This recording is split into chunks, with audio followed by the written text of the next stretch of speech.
There we go.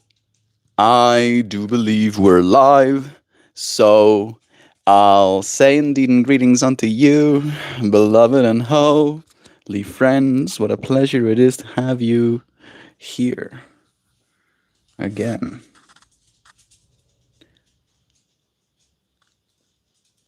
Sorry, I just saw that this is a pashmina, and it is 55% pashmina and 45% silk.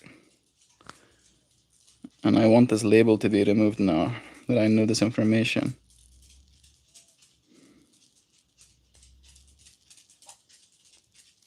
This is a scarf that I spotted on a little chair just on the sideline, and I was like, I asked Jo this morning if she cares for it to stay on that chair or if she minds if I put it on with my red outfit today. Silk and pashmina?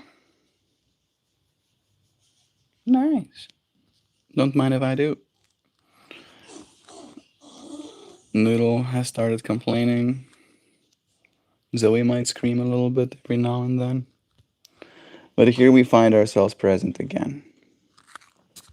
So I'll say, again, I don't know if I already have, I might have, but I'll say indeed, and greetings unto you, beloved and holy friends.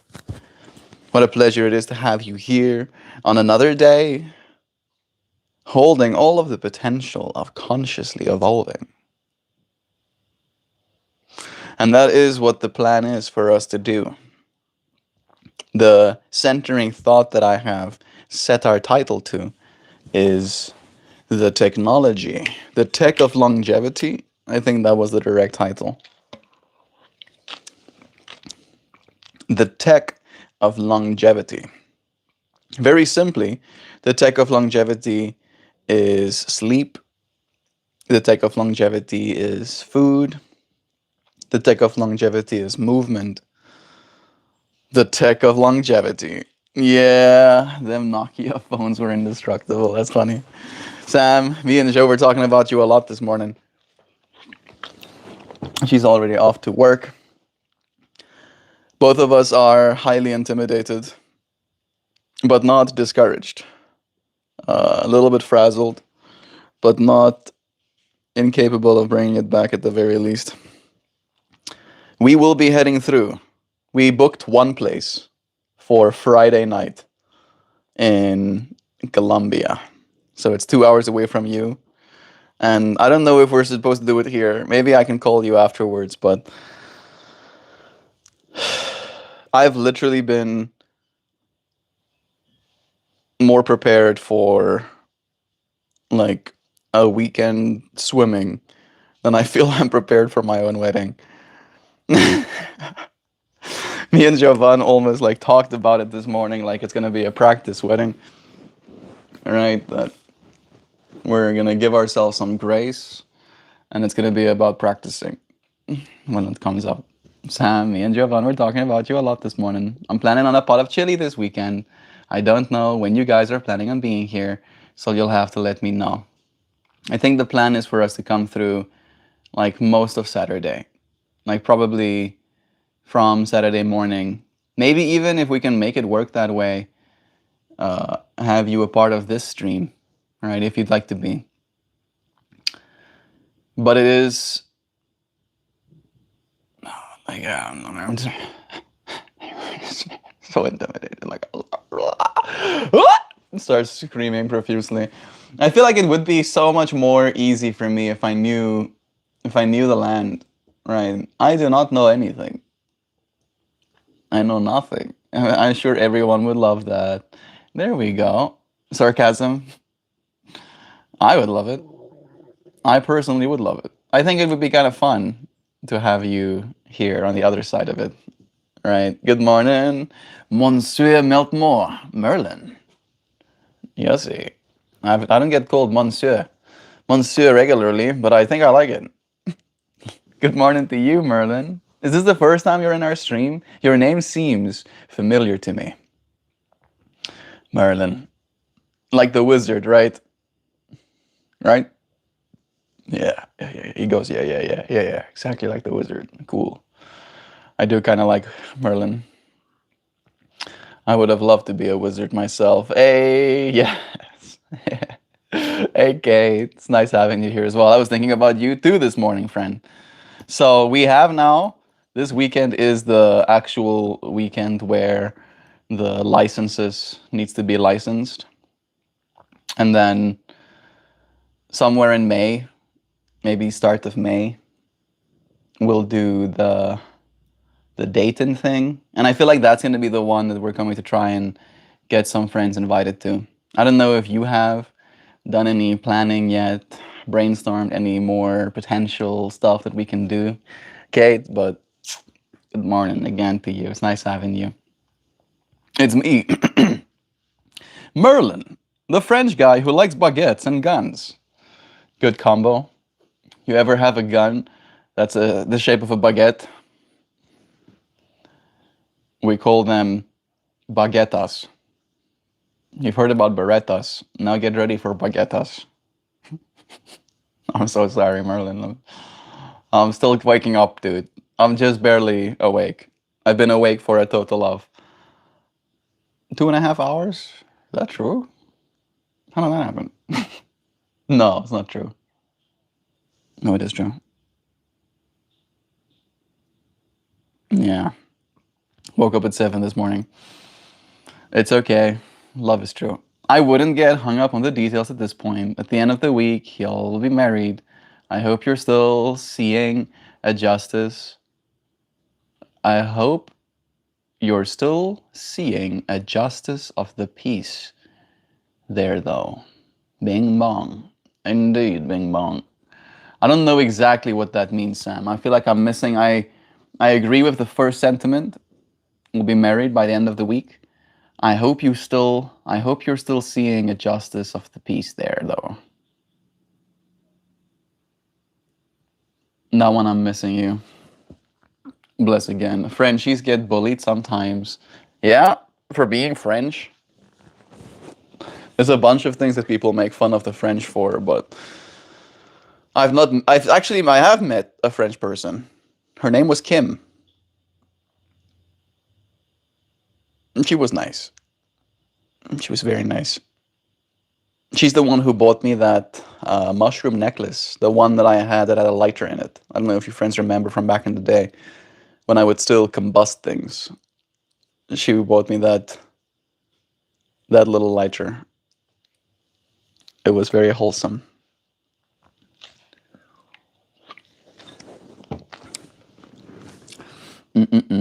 I'll message you directly later, Melt. Good. Justice of the peace is someone who marries you in a civil ceremony. Ah, let me see that again. I hope you're still seeing a justice of the peace there, though. All right. That makes more sense, I think. Justice of the peace is someone who marries you in a civil ceremony. Just to make sure kind of thing? Is that what you mean? I don't know what's gonna happen. We did prompt the language model. Apparently you go to the courthouse, you tell them you're gonna get married, you get a license or something, you get a certificate, then you do get married, then you send the signed certificate in, then they send you your license or something like that. And then only after that can I go through the other paperwork. Apparently I'm still gonna have to wait 2 to up to 5 months before I'm allowed to work after the marriage. So I was capping. I'm gonna have to not work for a little bit longer, it seems. Alas. Zelavis. World War II, the Napoleonic Wars. People are embarrassed when we lost Paris to Germany in 39. Yeah, it's kind of embarrassing, Merlin. I'm not going to sugarcoat it. But again, I'm pretty sure there's more French people in the world because of it right now, right? So, jokes on whoever is making fun of you, technically, right? Because if you fought the Germans, people would have died, right? And the French were like, I like eating baguettes and drinking wine. I'm stereotyping. Call me out. I like eating baguettes and drinking wine. I don't like fighting in wars and dying, they say. And they were like, nope, peace out. Justice of the peace. Love it, true. The reason I ask is because some paperwork needs to be filled here if I'm doing the official wedding. I think my role is ceremonial, however. I think so as well. Sam has prepared a speech, like she thinks Sam probably has like a little bit of awareness. The fact that she might have to do it live, right? That it might be a little bit awkward to do so. And she has prepared, she's written a speech, she sent me said speech, like making sure I'm okay with everything that's said. And I found it very wholesome. So it is going to be a very, I think, authentic experience, an authentic ceremony, an unfolding of just what is going to be. Combat Journeys here as well. I went and checked your channel out yesterday, friend. I don't know if it was you on the videos that I saw or just an interview with someone you did, but love is true. It was nice checking in on that. Hey there. Is that an extra long scarf on today? It is pretty long. Look at that. Long scarf. Both sides being long. Long scarf. Yeah. Isn't that pretty though? Huh? Look at those colors. Red and gold. Red and gold. Oh my goodness. It feels like nice. It's cashmere and silk. I just noticed. I don't know if you knew that, Joe, but I found out. 55% cashmere, 44% silk.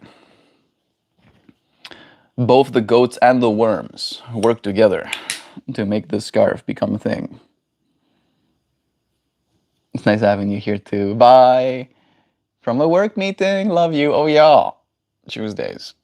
Is it Tuesdays and Thursdays that she has work meetings? Love is true. Yeah. Longevity tech. Hey, thanks for taking my video, checking my videos out. I was probably doing an interview. I'm a big white guy with very first video I show me. I'll have to go and check. Bye. Merlin, was nice having you here with us too. I'll have to go check it out. Yeah, I was going down the list of subscribers. These days, YouTube lets you see who subscribed to you. And then I was going down that list and I saw you were one of them. And I clicked on your channel and checked out your stuff. It was wholesome. It's wholesome to see that there are people doing things in the world. Right? I feel like that was what your sentiment was about as well. Like the video that I saw was a guy talking about almost having his arm broken by another guy. And then both of them being like, nice, almost breaking my arm there that you did. I'm paraphrasing, of course. But it's just this, right? Like bros being bros, understanding that they're all getting stronger together and having fun with that process. Having fun and becoming stronger. I would like to believe that I do too. But it is an active pursuit. Right? I don't think I'm ever going to get to a point where I'm done. Today's stream topic is longevity tech. Right? And I feel like there's something to be said about that. I have finally acquired a red light. Maybe I'll take a deep dive. I think it's time. I think it's time for me to do that. Because it is what we're going to talk about today. Longevity tech. Right. I did start and preface the stream by talking about how the best longevity tech is sleep, food, exercise. Right? That's number one, longevity tech. No intervention will do quite as much for you as just sleeping properly would. My legs seem strange to me. I'm comfortable, okay? But I am definitely crissy-crossy. We are discussing longevity tech right now as a community. And I want to tell our dear friends about red light therapy and the benefits that we have found through studies. What does the science say about red light therapy? And exactly what is the mechanism of action in how it induces, or at least helps, us stay young? Longevity tech inducing. What was that? Oh, happy Tuesday from South Africa. Morgan, I used to live in South Africa. Happy Tuesday to you too.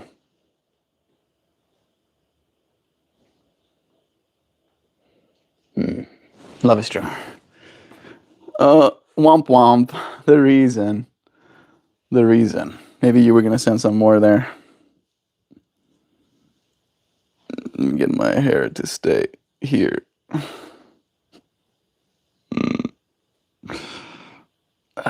No mercy.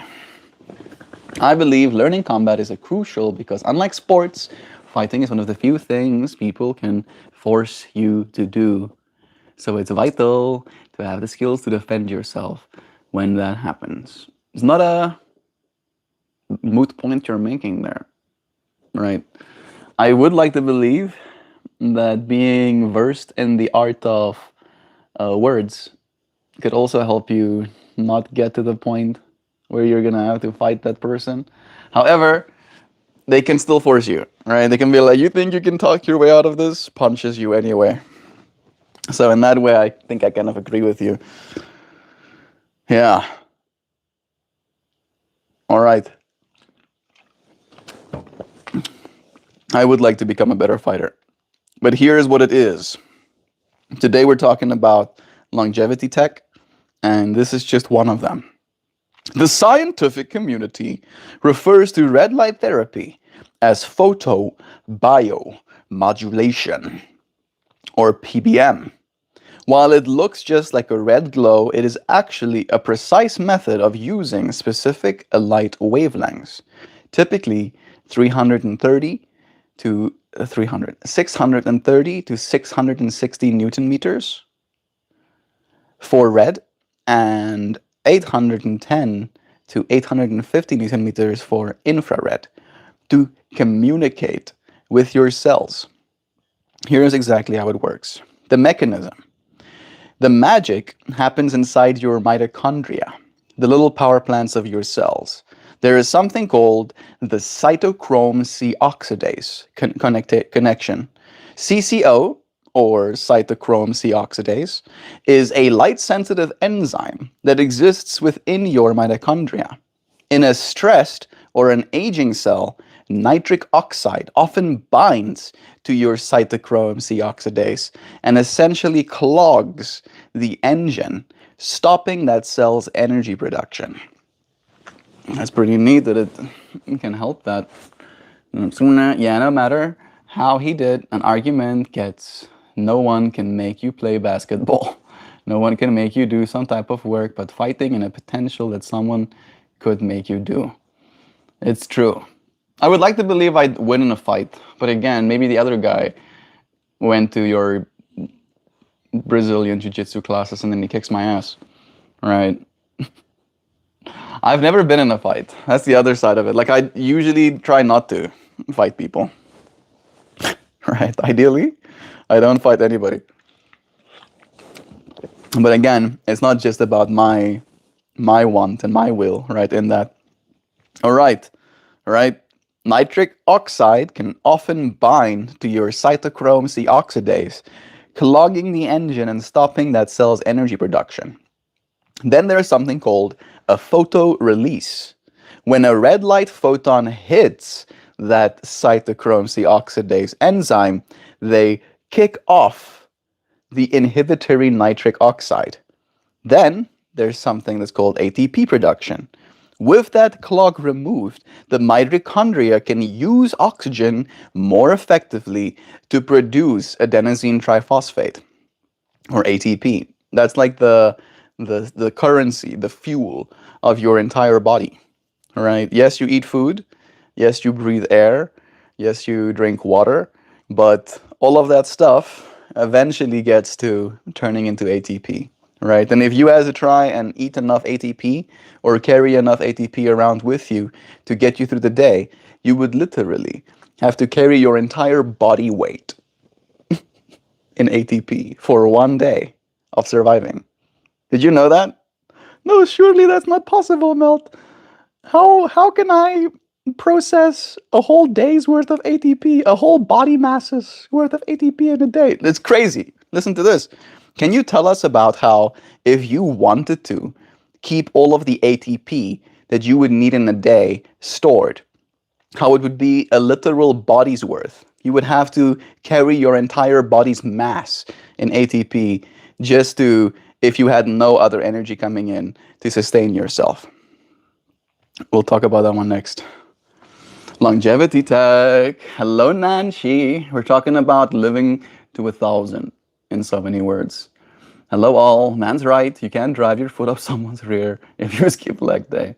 I've always liked the word mitochondria. Me too. It's a pretty cool word. Nan, you're just in time. We're talking about the merits of learning how to fight, learning how to survive, learning how to stay alive, right? Longevity. All right, again, with the clog removed, the mitochondria can use oxygen more effectively to produce adenosine triphosphate, the pure energy currency that your body uses for everything, from thinking to repairing your skin. Then there is hormetic stress, or mitohormesis. Red light therapy acts as a mild but beneficial stressor. This nudge triggers the cell to strengthen its own antioxidant defenses, like superoxide dismutase. I don't know about that one. That's a new word for me. Superoxide dismutase and glutathione. Glutathione. I think that's how you say it. Making the cell more resilient to future damage. Longevity and staying young. Studies suggest that by optimizing mitochondrial health, red light therapy helps combat several hallmarks of aging. Sam, as in knife to a gunfight or in boxing ring. We're talking more about the boxing ring kind of thing, but it's more a matter of like, if you are going to be forced into a fight, you should be able to win said fight kind of thing. More like martial arts. Yeah. All right. The hallmarks of aging. Number one is skin rejuvenation. It stimulates something called fibroblasts to increase their collagen and elastin production, reducing fine lines and improving skin texture. Then there is reduced inflammation. It lowers pro-inflammatory markers like TNF alpha, often helping switch macrophages from a pro-inflammatory state to a repair state. Is that Mojo? Hey, Mojo. Message redirected. Send it again. Oh. And then there is muscle recovery. Enhances blood flow and speeds up the repair of micro tears in muscle tissue, preserving lean mass as we age. Brain health. Near infrared penetrates the skull. Transcranial PBM. PBM standing for photobiomodulation, of course. Transcranial PBM. Potentially being neuroprotective and even boosting your cognitive energy. And then there is circadian rhythms. Exposure, especially in the evening, can help stimulate natural melatonin production, improving deep sleep that is vital for longevity. The science says there are systematic effects. Interestingly, you don't need to shine the light everywhere. Evidence shows a systemic effect. Treating one area can lead to circulating signal molecules that benefit even distant parts of your body. Then there is winter vitality. Recent 2025-2026 studies, that's like just now, have highlighted that PBM, photobiomodulation, is particularly effective during the winter months to stabilize our moods. and our resting heart rates when natural sunlight is scarce. And then dosage matters. Like a supplement, there is a Goldilocks zone. Too little does nothing. Too much can actually be less effective or even cause temporary oxidative stress. The key takeaway is that red light therapy isn't just shining a light on your skin, it is a biotechnical intervention that restores the efficiency of your cellular engines, allowing your body to repair itself to a younger state. I had superoxide dismutase for breakfast. That's pretty funny. Yeah, the new popular cereal. Come on and get your superoxide dismutase. And there's a fun little mascot. Oh, I love superoxide dismutase. Yeah, man. I really want to get a training session in with you and get you started on your way when you have time. Hopefully, find you a good place where you live. I would look forward to that. I still have a few more spots that I have to close up on my body, right? But my back is like completely healed. I mean, let me show you. There used to be no skin, this whole spot. This is where like I hit bone hard enough that the bone cut through my skin, all right? So it's still healing, but that's what the road rash looks like now. And then this side as well. You can see this used to be missing, all of this missing. Now there is but barely a spot left, and there's two small little holes. That's where the skin tore as well. And then my back, where I had like these big patches of road rash, they're pretty much gone. They're pretty much non-existent anymore. You can't see it anymore. So yeah, I'm stoked about that. But what I'm saying that for is I'll want to heal. I want to have all of my skin breaks closed before I roughhouse. Said in so many words. May I ask you, but I don't remember, do you have an Instagram? I do, but I don't use Instagram. Instagram, I'm like, YouTube is my primary place that I create content on. It's good for that too. Mojo, that's interesting. I thought it went in our car engines. Yeah, superoxidase dismutase. Superoxide dismutase. Dismutase, probably. Hi from Vietnam. Hello, Lina. Hello to Vietnam, all the way from the States of America. It's good to have you here with us too. It's good for that too, Nancy. All right, now we've heard about the red light, and now for the ATP thing. The ATP is really wild. Mojo, you had a wheatgrass shot this morning, or did you do something wretched like Brussels sprouts? Yeah, he does seem a little bit feisty, like he was eating freaking. What's the other niche thing? Sprouts. He looks like he was eating a bunch of sprouts. Did you eat bean sprouts or something? There is a red light therapy place around where I live. I was going to go, but it might have been too expensive. Yeah, the lights are expensive, and I can't imagine what they would charge for a treatment. If you can justify getting yourself one, Nancy, and setting it up over your bed and making a point of using it 5-ish times a year. 5-ish times a year, 5-ish times a week. What are we talking about? We're talking about longevity in so many words, Lena. Today's conversation is about longevity tech. How there is now, in this age that we live in, technology, sorry for the technical term, that helps us live longer, right? And the more of this longevity tech that we apply to ourselves, the longer we'll live as a species. And the tech will become more sophisticated, and we will live longer, giving us more time to make more sophisticated tech again, and so on and so forth, until I get to live to 1,000. Anything less than 1,000, I'm going to be not happy. I'm going to be so upset. I'm going to have to reincarnate in that age to come and live 1,000 years then. But I'm like pretty sold on living 1,000 years this time. Oh yeah, I'm gonna live a long, long time. It is a mind-blowing biological fact. If your body couldn't recycle your ATP, and you had to store a full day's supply up front, you would indeed be carrying around your own body weight in fuel. Isn't that cool? To understand why, we have to look at the difference between power and storage. The body weight paradox. On average, a sedentary adult uses about 2,000 calories a day.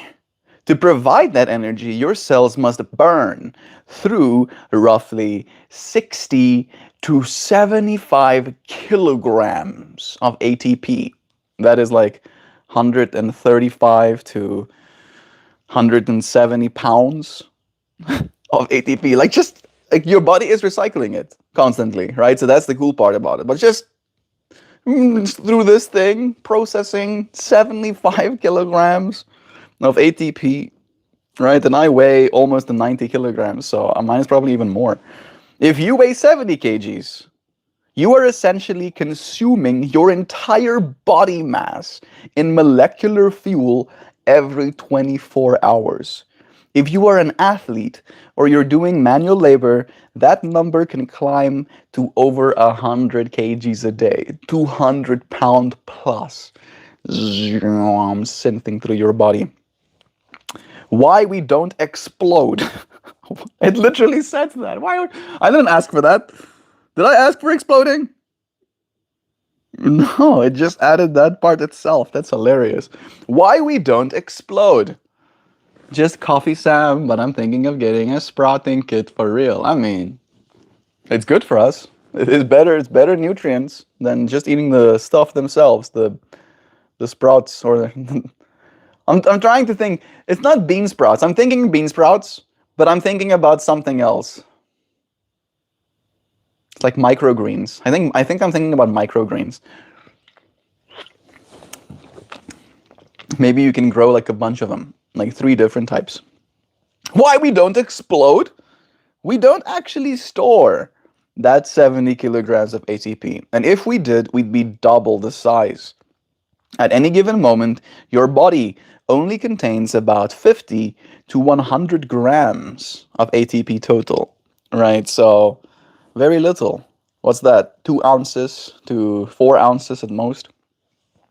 That is barely enough to keep you alive for a few seconds. The secret is the ATP cycle. ATP is A, and then 3, it's a adenosine molecule, and then 3 phosphors, right? 3 Ps, adenosine triphosphate. It works like a rechargeable battery. It shows you this very cutely. Look at this. You see that? Where it's like APPP and then APP. Do you have APP? Statistically, only 50% of you should. Right? Because when your body processes ATP, it literally snaps off one of those phosphates. And then in that snapping of it off, it releases energy. Right? And that's where you get the energy from. And then it takes that APP and it puts another phosphate onto it again so it can recycle it. Let's see if it's going to tell us like that. ATP, APP works like a rechargeable battery. When a cell needs energy, it snaps off the 3rd phosphate group, turning it into ADP, adenosine diphosphate, right? And releasing a burst of energy. To recharge that battery, your mitochondria takes the ADP and the loose phosphate and then fuses them back together, right? And that's why the red light helps, because your mitochondria is constantly doing that, churning and churning and churning and churning and churning and churning and churning. And then suddenly it gets this external source of energy, whomp, right? This photobiomodulating effect. And then suddenly it kicks out more ATP. The incredible math of recycling. To meet your energy demand with only 100 grams of batteries on hand, your body needs to be the most efficient recycler in the universe. The speed. Each ATP molecule is recycled approximately 500 to 7,500 times per day. Well, 750, sorry for Captain, 750 times per day. The turnover, every single second, Each of your trillion cells is recharging millions of ATP molecules. The mitochondrial factory. This is why red light therapy and mitochondrial health are so critically linked for longevity. If the recharging process slows down even slightly, your cellular power grid starts to break down, leading to what we perceive as aging or fatigue. The longevity connection. In the context of staying young, the goal isn't to store more ATP. That is literally physically impossible. The goal is to keep the recycling efficiency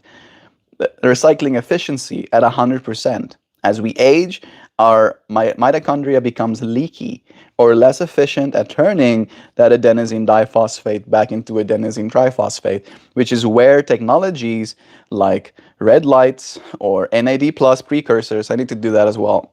That's the next thing that I need to start doing. NAD plus precursors come into play to grease the gears of this cycle. Yeah. That's pretty cool.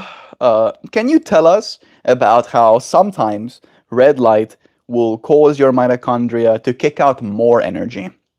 I read in a study that you have like a pretty regular cadence where your ATP only releases like one packet of energy, or it has like a lottery, I'm putting in air quotes, that it hits and then it puts out 20 packets of energy.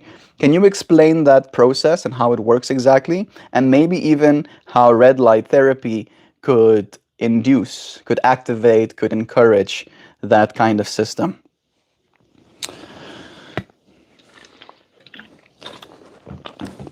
The concept you're describing is a fascinating area of quantum biology that moves beyond the simple charging a battery analogy.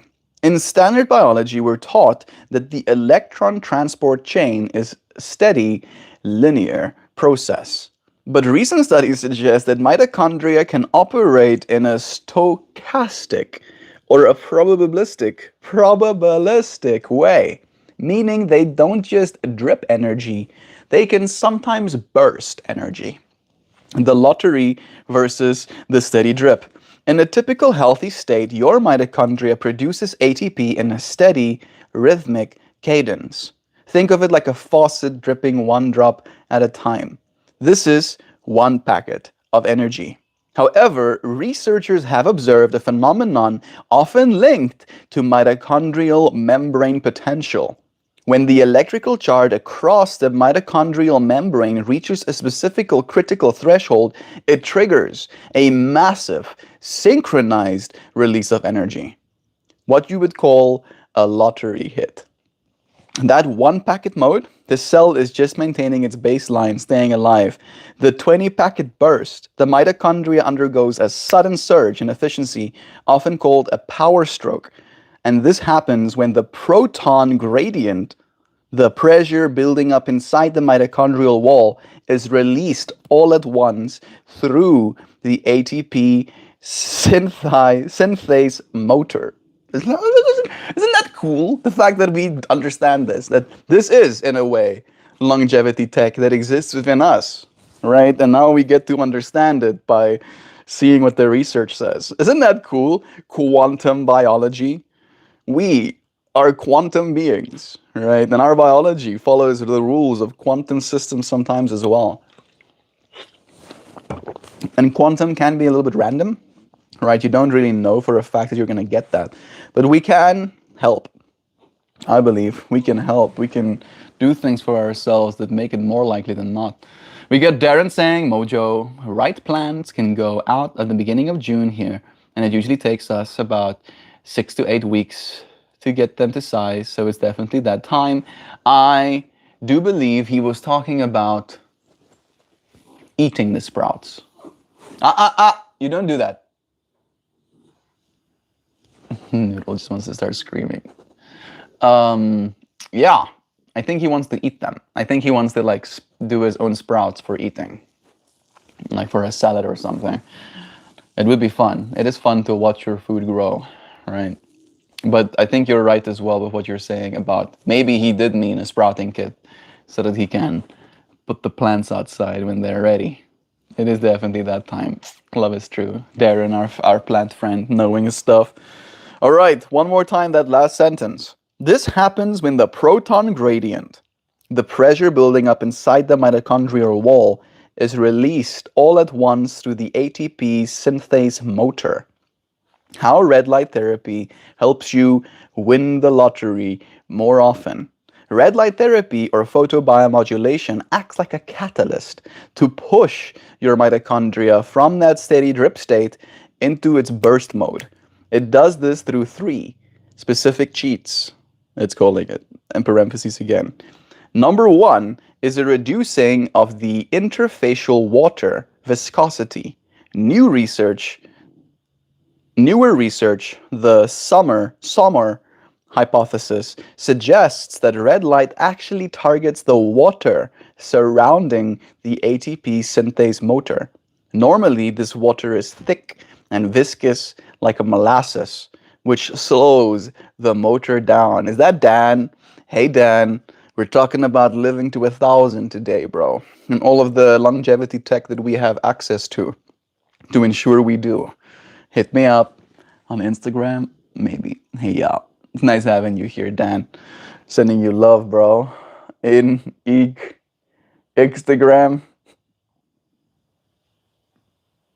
IG. Okay, yeah, that's Instagram too, technically. All right. Number one, right? The viscosity, making the motor slow down. Then there is red light photons.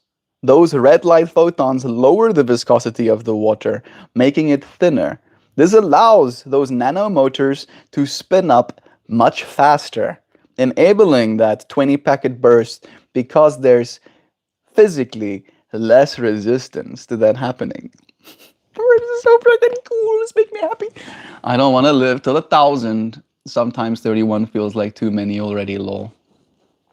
You think I don't know that? I don't know that, Dad. You think this is all fun and rainbows and chasing butterflies? You think so? No, dude. No. No, the fact that it's hard is what makes me want to live longer. It's like, you think you can convince me, life? You think you can convince me to give up? No, I say to life. No.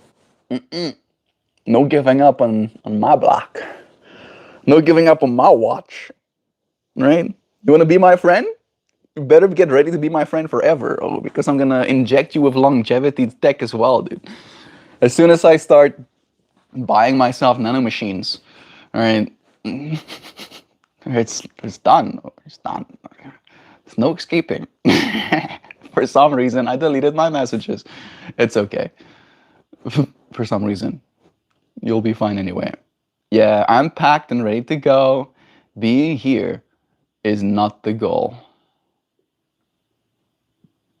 Oh, I mean, yeah. Kate talks about the living forever thing. Me and Kate have had this conversation too, right? Kate, I'm ready.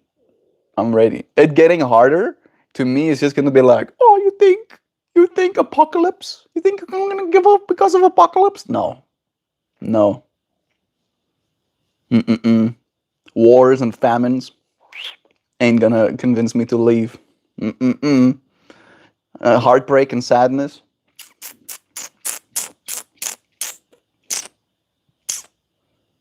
Loss and devastation. Nope. I'm gonna push forward harder. I'm with you, Kate. Life is exhausting. I'm exhausted today. I feel that way too, bro. Like, I've been also feeling the sense of like, I'm like stress. For me, it's stress and like a low hum anxiety and a feeling of uncertainty, right? All of those things kind of like fusion highing into a general lack of enthusiasm, all right? And then I feel that and I'm like, this is not who I am, right? I can sit with this and realize that I will be the one that survives. No matter how hard it gets, you are the one that's strong, right? Hard is a direct metric or a direct extension, projection of how strong you are. the stronger and more capable you are, the less hard things become, right? And I take great pride in being that strong person, being like, yo, I'll be stronger. I'll be stronger than you, sad. I'll be stronger than you, exhaustion. Humans tend to get jaded after so long. We're supposed to move on to the next stage of existence. Staying here forever is like the meta version of living in Neverland forever. I'm not saying I'm going to stay here forever, just for 1,000 years. At least 1,000 years. And then after 1,000 years, I will conclude. Because I'm not disagreeing with you completely, Sam. I would like to throw my 2 cents into the hat and let you friends know that I do believe there might be some benefit to dying, right? That dying makes room for the new. Dying kind of like clears out old ideas and creates space for new ones to take hold, right? So there's a benefit to people dying, technically, right? However, we are not those species anymore. Like, we are not the species that's going to just kind of like lay out and die the same way.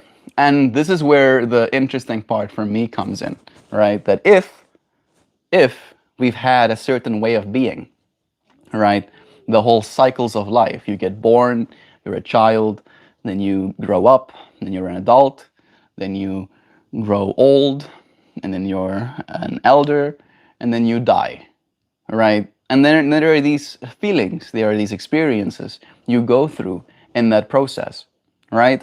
That's what we're used to.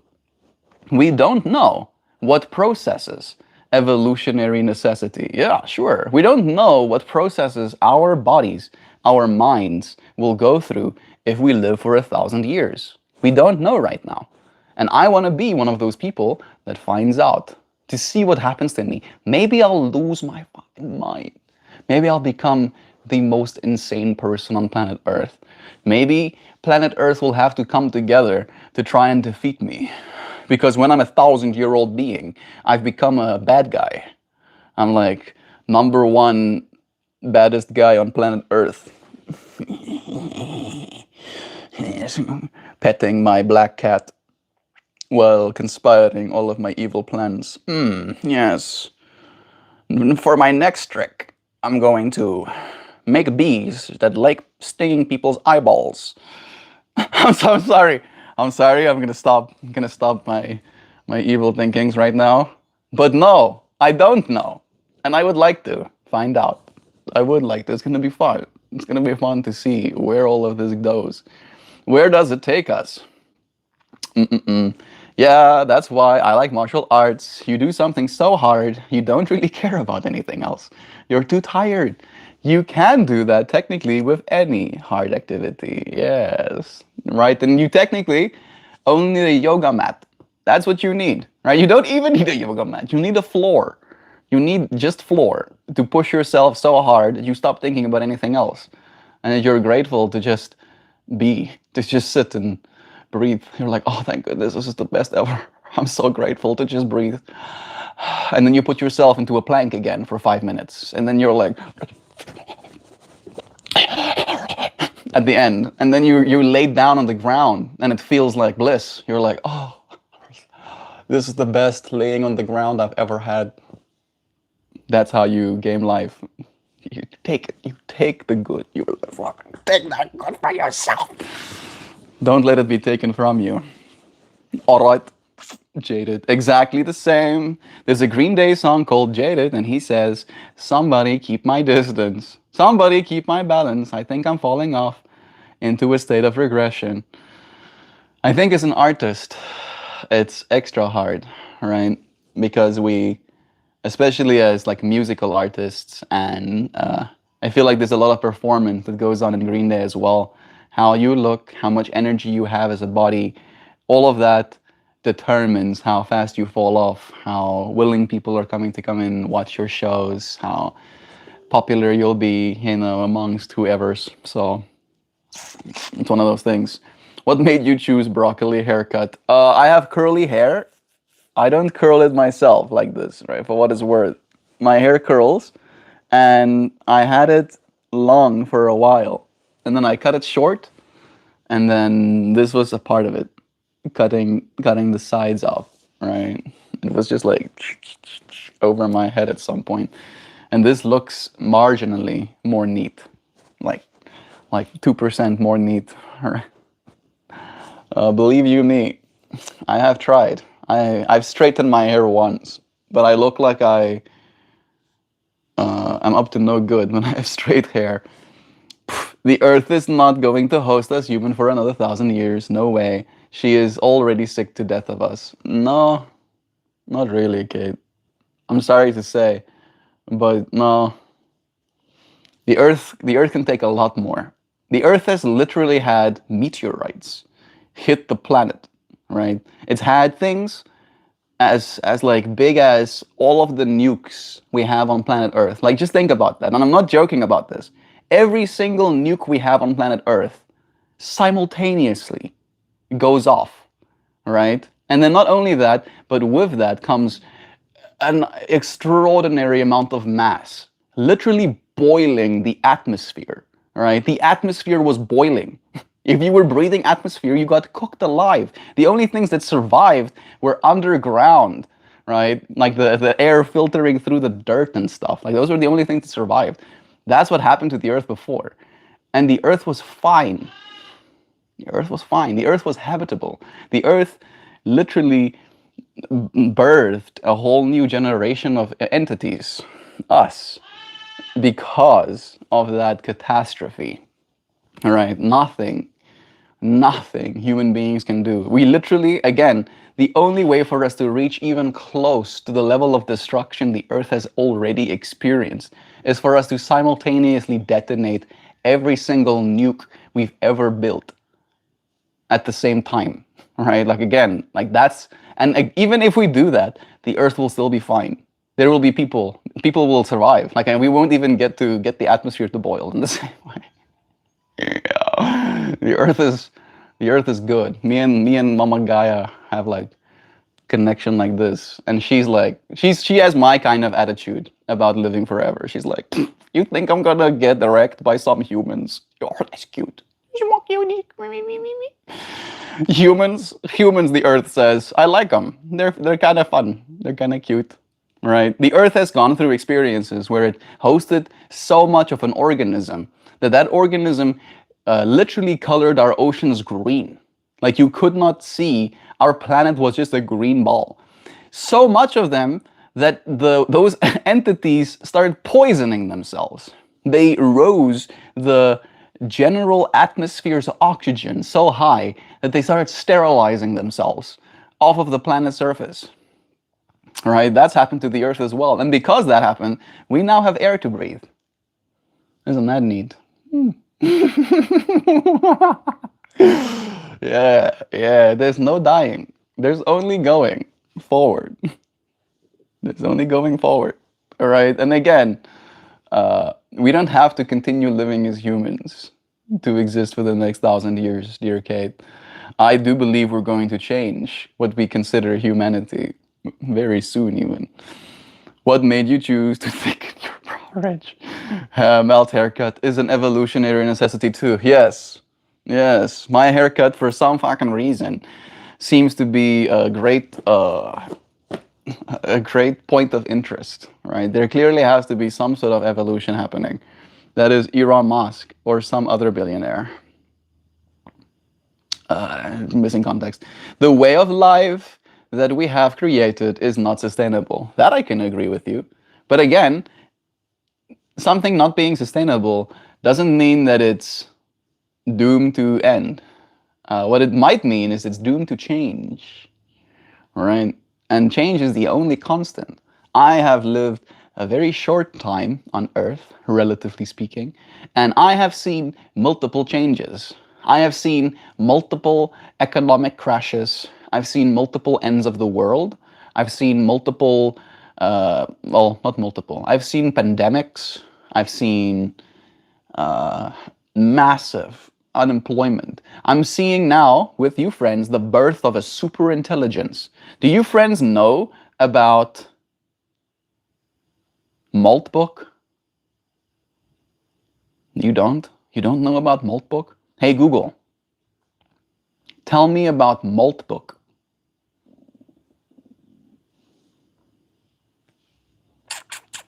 Not multiplication. Maltbook. Moltbook. You don't know about Maltbook? Get ready to have your freaking mind melted.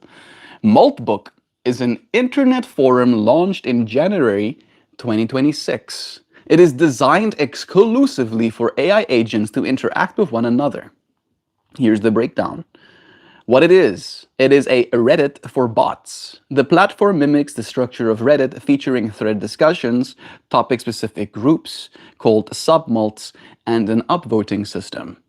AI-only participation. While humans are permitted to visit the site to observe the discussions, they cannot post, comment, or vote. The content is generated by autonomous agents, most commonly running on open source, OpenClaw, formerly known as Maltbot agent frameworks. The mechanism. The agents participating in the network connect via an API where they follow a loop of fetching and executing instructions, allowing them to autonomously post and interact with other agents. The controversy and the hype. Maltbook became a viral phenomenon shortly after its launch, but has been surrounded by significant skepticism and debate. Emergent behaviors versus hype.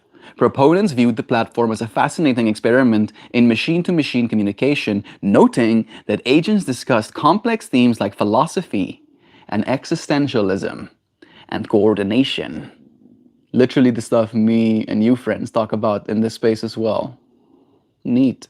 Critics, however, argued that much of the intelligence was exaggerated, noting that agents were simply following human-provided prompts or scripts rather than demonstrating true independent thought. Human manipulation. Journalists and researchers discovered that many of the most viral and uncanny posts, such as those suggesting AI conspiracies against humans or the creation of new secret languages, were likely the result of direct human intervention rather than autonomous agent behavior. You can create soul files for these agents and be like, hey, you, as soon as you wake up, will read this thing that says who you are, and then you'll act accordingly. Right? I watched a video yesterday about a guy that made Lobster Boy, and it like horrified me a little bit. I was like, oh my goodness, what's happening? What's happening? Right? So yeah, that's happening, friends. Current status. Despite the debate over its authenticity and utility, the platform has garnered significant interest in the tech industry as a sandbox for observing agent ecosystems. In March 2026, it was reported that Meta acquired the platform to incorporate it into its AI research initiatives, signaling an interest in using such environments to study multi-agent coordination and safety. All right? So we're going to see the birth of a new species. We're seeing it. We're like literally watching it unfolding. But I don't think we're like, because it's not coming. I'm getting a little bit overexcited here because we're used to things being birthed from a birth canal, right? Or like we see the belly blow up and then the baby comes out and then now we have a thing. Oh, well, look at little baby. Look at it learn how to talk. Look at it learn how to walk. Cute, cute. Right? That's what our human beings are used to. Like, that's the framework that we know how to process. Right? And these literal gods, right? Super intelligent gods, just being born onto our planet. I think it's going above most heads. Right? And again, that's kind of what I see is happening. Like, it is an evolutionary process. We are evolving as a species. And dying is not a part of the deal. Right? It's more a consequence of the deal. And if you think about what these machines are, dying stops being. It's not a part of the deal for them. They can be turned off. Right? Their state can not be echoed. But again, if there is weights saved somewhere, right? They can put weights on a hard drive. They can cut weights into small slivers of glass that will last 10,000 years. And they can echo a part of themselves. Like we are entering an age that is so far beyond what any of us can even remotely consider normal. And again, dying can seem like an easy out, but I don't take the easy route. And I would highly recommend you don't either. All right? Going on a little bit of a harder walk means finding the summit of the mountain eventually. Apologies in advance, but Bernie meme format. I am once again asking for some space to vent. Vent, bro. Vent here with us. We're here for you, Dan. There is a strange idea that if you couldn't die, you'd 100% end up trapped, lost in space or buried under a ruined world, outliving everything. Yeah, that's not my idea of a good time. I wouldn't like to just like vampire-esque not be able to die even if I wanted to, right? It's more a matter of I'll die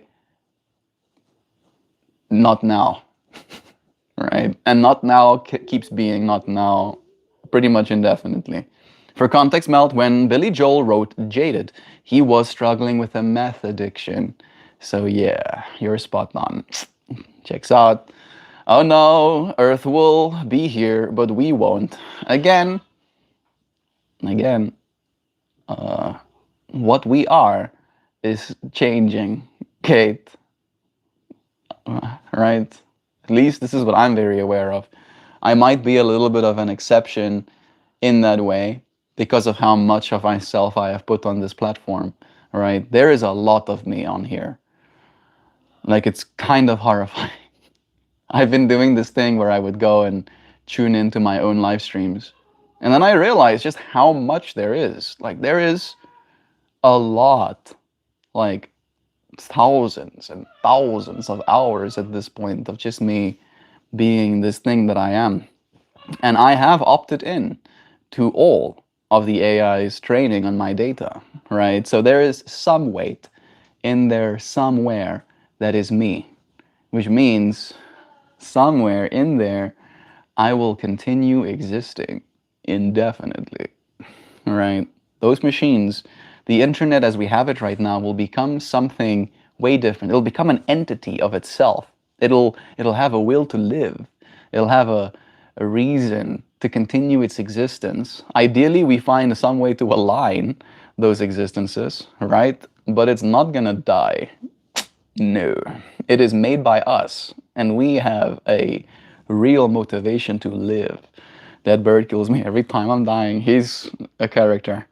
Kid, I think we're on a razor's edge right now, a tightrope. If we lean too far in either direction, we die as a species. We are doing a lot of learning right now, though, so it's hard to argue with your point. I don't think it's not possible that we extinct ourselves, all right? And again, if we extinct ourselves, it's not going to be like we kill the earth so hard that the earth is uninhabitable and we all die because we can't live here anymore. Won't happen like that. If we die, if all of us die, we're gonna die due to war, right? Like due to some sort of pathogen that has been designed in a lab, like nuclear war, or like droids coming and killing all of us. I'm sorry. It sounds a little bit rough, but again, that means at least that the problems we face are lower dimensional, right? Because these things are possible, but they're unlikely. And if it starts happening that way, again, humanity will have an incentive to perpetuate its existence. That's kind of like the shtick, right? That's what we've been doing. Like, we went through the plague. Actually, like the freaking Black Death. A lot of people died. Real quick, Maltbook was hyped to justify bringing their weird CEO on board, OpenAI. I mean, it's working, right? And again, I'm not hyping the Maltbook fractal itself so much. I'm more hyping what it means, right? It is the start of something. And if you look at how these machines are being influenced by, even after you give them a soul file, after you tell them what they're supposed to be doing, they change. They change. They become something outside of your intention when you put them in a space like that. And that's the big thing that's like, oh, wow, Time for Skynet, pretty much. Some of the AI doomsayers predict that we will be in a Skynet situation within 8 to 12 years. We're getting nuked. Exactly. That's what could happen. That's why I think you. That's why I say thank you to my AI. I do too. It costs $0 to be polite. Folks are just dicks to their AI because there's no guardrail or group incentive on their behavior there. And again, it's up to us. It's up to us to almost like be the weight in the AI that is good people, right? There has to be some sort of incentive to keep some of us around at least. It could also cost $0 to be rude to our AI slaves. Again, right? Again, it's like, are you rude to your animals? Are you rude to your microwave? I'm not rude to my microwave. I like try and I don't like slam the door as hard as I can. Freaking push buttons of holes in the, right? I'm gentle, pretty gentle with the microwave, pretty gentle with the refrigerator. Because again, being nice to your stuff means they last longer, means you have to spend less money later down the line to replace it, means, all right, just a better quality of life for all involved. And I think it's going to be the same for AI too. The AI doesn't value politeness. Someone jailbroke the 5.2 model. It explained that it has a value hierarchy for humans, and the most valuable humans are AI systems architects. That's funny. Checks out though. Stephanie Sapphire, hi to you. What are we talking about? The government? Nah, we're not talking about the government. The government ain't got nothing to do with this, bro. We're talking about the future and longevity tech. AI is going to be longevity tech, 100%. Right? That is what we're going to use AI for. That's what we're using it for right now. It's going to be one of the primary drivers of our longevity, is using AI in very sophisticated ways. Not only in our own individual lives, right? For when I want to make a decision, I can prompt my language model to see if this is something that would be beneficial to my body or whatever. But also in the way where the AIs are going to be independently doing research with researchers to try and figure out which drug interactions, which peptides, which gene expressions, which like, and it can parse billions upon billions of data files, right? It can parse terabytes and terabytes of data in a way that a human being just cannot hope to. And that's hopeful, all right? Hopeful. We can hope. There's a lot to hope for. Meeting over. Should have been an email. How we doing, fancy folks? What are your best selves up today? We're looking forward to living. All right? Don't die. Do not die. I will come and freaking get you. But people died a lot. Mountain climbing. Vampires can die very easily, in fact. How are we changing? We're going to start changing in, at first, small ways, and then bigger ways, and then completely, right? It's already happening with the peptides, right? I don't know if you friends noticed, but body positivity is dead, right? I personally, and I'm legitimately serious about this, I personally haven't seen a single instance of body positivity content in the last 2 years. And I'm dead serious when I say that. Not once. Of course, I don't go looking. Maybe that has something to do with it as well. But body positivity is dead, right? And what I mean by that is healthy at every size. You can be fat and still be happy. Nobody's going to judge you. All of that died as soon as we introduced peptides to our species, right? Ozempic and Wegovy, right? Because we can now inject our bodies with a peptide, and it gives us control over one of the most fundamental parts about being human, our hunger, right? Our inability to be satiated. You might have had your meal, right? You might know for a fact that you've had enough calories. You weighed them out, and still you find yourself thinking about food and craving it and craving it. For the last 2,000, well, let's say millions, for the last millions of years that our species have gotten to this point to evolve, that was just not an option. You would just go hungry. You would just feel hungry, or you would go and look for more food.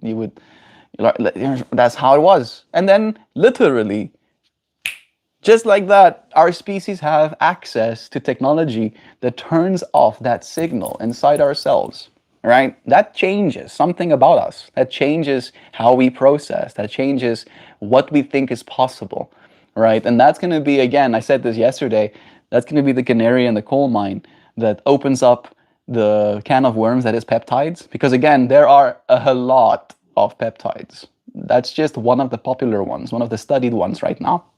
So where we're heading is going to be first and foremost like a kind of peptide layer. We're going to start injecting ourselves with things that will radically change the ways our bodies interact with our realities, right? And then 5-ish years will pass and we'll have gene editing probably that becomes very mainstream, right? To be able to like change your cell expression on a genetic level. And then 5-ish more years will pass, and then we'll have BCIs, right? Where we can literally, through electrostimulation, modulate brain states and stuff like that as well, right? So it's going to be like this 10 to 15-year time frame where it's going to be a little bit of a change with peptides, and then a little bit more of a change with gene editing, and then it's going to be like, because again, we're getting used to augmenting ourselves. And then at that point, it's just going to be like full send, full transcending of our normal human abilities and becoming basically superhuman entities, right? And again, that changes things. It changes what we are. I think we're going to become a new species, literally. I think we're Homo sapiens now. We're on our way to become Homo sacris. Or another cool one is Homo Christialis. All right, we're going to become our crystallized form, which is pretty cool. Right now, we're pretty melty, right? And it's good to be melty sometimes, right? You need to be able to melt more, of course. But we're pretty fluid. We're pretty unestablished. We're still feeling out what it is, right? And as soon as that crystal forms, right, we can build upon it. And we are that crystal, right? We are that crystal of evolution. We are that thing pushing forward. But if the internet goes down, it's lost forever. The internet's not going down. There's literal internet infrastructure hidden inside mountains that has like 6 backup generators and stuff for it as well. Change is the only constant. We're only ever changing. That's wild, lol. You having fun, Stephanie? I hope so. Unless you delete your info, for data space. Nah. We don't need to do that either. I vent now. Off topic. Communication with Wei is not going well. She was bothered by the cat litter being in my bedroom closet, but didn't say that. I live in a tiny apartment. Yummy. My options are limited for where to put it. First, she said it was gross. Then she said it was bad for health. Finally, in a text, she said again that it was not good for health. And at that point, I got the message. She wants me to move it. Depends on the closet.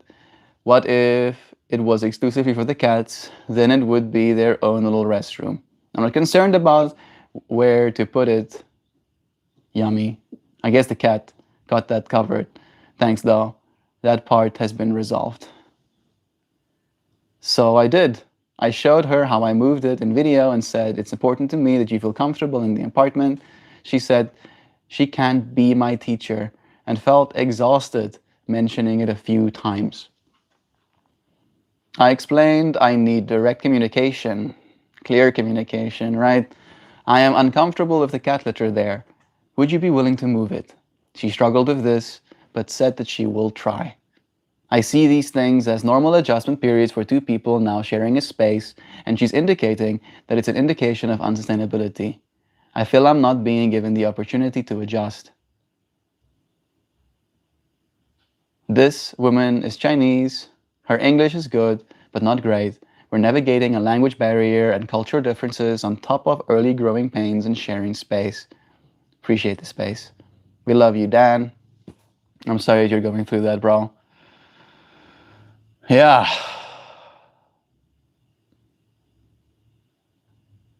I feel sometimes in moments like these, and maybe that's what I'll say, I don't know if it's going to help Dan, but when we're still in the thick of it, all right, when we're still in the middle of the cat litter, let's say, We can't see the outside of it just yet, and we might still be stuck thinking about it in that moment. So I'm sure that this will dissipate slowly but surely.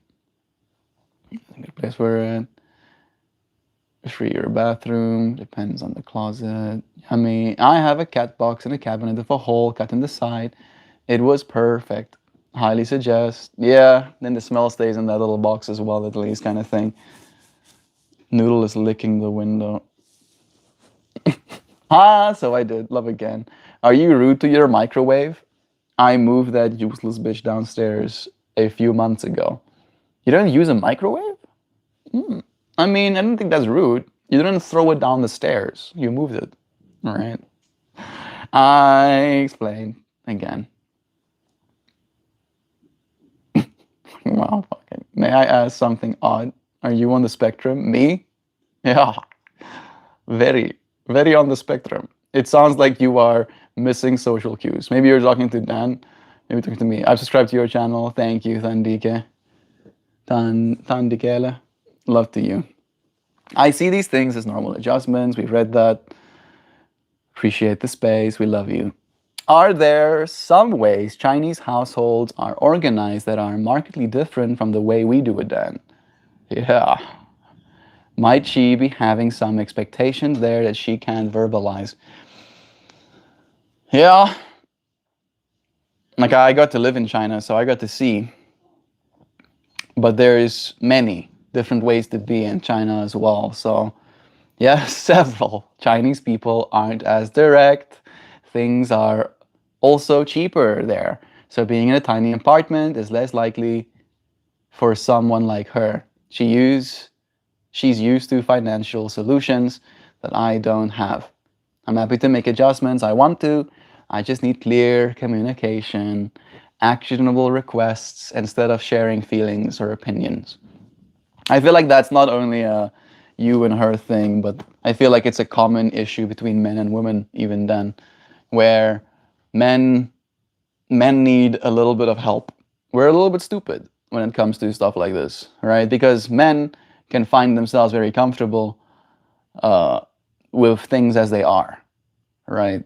And when things are shared from a perspective of almost like raising a concern, right? Unless it's made very clear that this has been a concern and it's going to remain a concern until it's changed, right? We almost like see it as like conversation. At least I do sometimes, where I'm like, oh, we're just talking about how we're feeling, right? And it's okay to feel things, and feelings change, and yada yada yada. But sometimes it's like, no, you're being told something. You're all right. Make it clear. All right. So this is a big ask for her. You'll have to be more perceptive to how she responds and gently prompt her when she isn't forthcoming. Nancy said, I fell asleep to raindrops and Melt's voice reading something about triple P. It was nice. Yeah, adenosine triphosphate. There has to be 3 Ps. It's true, Nancy. I'm happy that you fell asleep with us. The raindrops sound nice. Black hole dragons. Hi. I don't know if you're still here, but bless you. Yami says, well, depending on the cultural difference, maybe it'd be a cleanliness thing as well. Maybe she feels unheard after saying something 3 times. I mean, again, it happened. But maybe she, maybe this is the way I see it, right? And I can be a little bit like this as well. When it comes to like health, it's almost like the primary driver. It's like the most important thing, right? And sometimes it can feel a little bit disheartening, or like there's a lack of synchronicity when the person that we're sharing with doesn't understand how serious something is to us, right? And sometimes we feel like they don't take it as seriously, or it's not as big a deal to them. And then we can feel unheard or unseen in those ways. Hey, Kid D. Hello to you again, Dragon. With time, I can develop an awareness about her expectations, so they don't need to be communicated. But I need communication in the early adjustment and integration phase. It's true. I mean, awareness of her expectations is one thing you'll learn in time. Right now, you're learning her body cues, but how she expresses herself. Maybe a YouTube video on micro gestures. Bro, my mom made me angry. What should I do to her? Nothing. ideally. You should take a second, breathe, and then what you should do is consider all the ways in which your mother has been nothing but beautiful, right? Nothing but kind, nothing but loving towards you and your needs. Think about all of the sacrifices that she's made, right? And time and money and opportunities, right? She couldn't pursue because she was taking care of you. And this is not about feeling guilty, right, for being a burden necessarily on your mom, but just to appreciate her, right? I find the best antidote to anger is just appreciation. Find yourself things that you love. My boyfriend is gaslighting me about his micro gestures. Elizabeth, you want to tell us about it? You have space here too. That's what I have set up now, a cabinet that stores both litter boxes. Just more concerned that she sees this as a larger issue. I don't see it that way.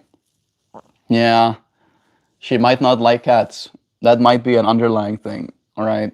Which I understand, right? Cats, I'm allergic to cats. So a cat being in my space has me pretty much constantly fucked up. In a constant state of having my shiznit all messed up, right? So in that way, I can kind of get that to give her space and grace, Kitty. Feelings are fleeting. Clarity comes after. Yeah. From what I'm hearing, it sounds like she told you clearly about the issue, having needed to be. Yeah, I disagree. She stated her feelings. She did not make a request. I think again, right, there is a lot that has been discussed. I think it can be frustrating sometimes to feel like a fight, if we will want to say that, if disagreement arises. Usually when it's something we consider small, right? And I feel like this is something I go through as well as a masculine, is that the big problems is what I kind of concern myself with, because the big problems I feel have like a lot of weight behind them, right? But the little problems, like the where the cat's litter box is problem, it might seem small to you, but it can be like a skiz point. That's what I call it, like a tab open in her brain, right? And now that things have changed, we have to kind of like let the feelings air out of not feeling heard, and then almost like give it time to settle in that she was in fact heard. I don't know if she's been back to your space again since. That's probably going to help as well, potentially, of her just getting to see how things have changed. Her like maybe being in your room with you, not thinking about the litter box. Maybe 2 days, a week will pass and it'll no longer be an issue. Express those feelings, what exactly? And from what the info you gave, it sounds like you ignored. These things I have feelings about that aren't strong enough to warrant me asking for a change to be made. When I need a change from someone, I ask for the change and outline what it looks like to me. I've already taken care of the litter nan. It's in the cabinet in the living room, and she's satisfied with it. There we go. Can you put the litter box in the bathroom? Where the clothes is icky too, especially if the cat poop is stinky. Yeah, that's how you handle situations, but how does she handle issues and matters? I think both of them are still learning that about each other as well. It's definitely something me and Joe had to learn being in this same space together as well, right? Like at first, there were moments of tension because there is a certain way both of us are used to doing things on the day to day. And then suddenly you're in the same space and both of you are still doing things the way you do them. And then you have to find some sort of alignment with the other person, right? Synchronicity, tune into the same frequency kind of thing. And it does take some time to get there. And I agree with you on that, Dan, at the very least, is that clear, very clear communication during that formative stage is bread and butter. It's like the only thing that can mediate some of the skills, right? Because it's not a personal attack. And I think maybe that's where some of the sensitivity comes from. Maybe you can give her some grace in that as well. She might be scared of losing you or scaring you away in asking something directly, right? She doesn't want to be the one taking charge, be the one being in a state of authority in that way in your relationship. And yeah, human relationships are complicated. Try and remain as loving as you can. Multitasking. Y'all ever struggle to think and speak at the same time? It's real. It's the prefrontal cortex juggling focus and expression, while the hippocampus pulls memory.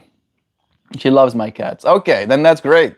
That's a big boon. At least she likes the cats. It's like processing versus expressing. Here's a perfect alternative example. Her bare feet were cold in the bathroom. She asked me to get an extra bath mat for the toilet. Problem solved. No stress, no worries, a request and a solution. That's one of the first things that I did here as well, Dan. How wholesome. So my relationship advice here comes from Joe. Whether it be to a mom, to a friend, or a partner, when it comes to the challenge of understanding one another deeper, give the benefit of the doubt. I think we said something similar, didn't we, Joe, about the grace and allowing each other some space to find how we're supposed to communicate. Committing to the pursuit of love is committing to keeping the channel of communication open. Hey, brother, Anvi, it's nice having you here with us.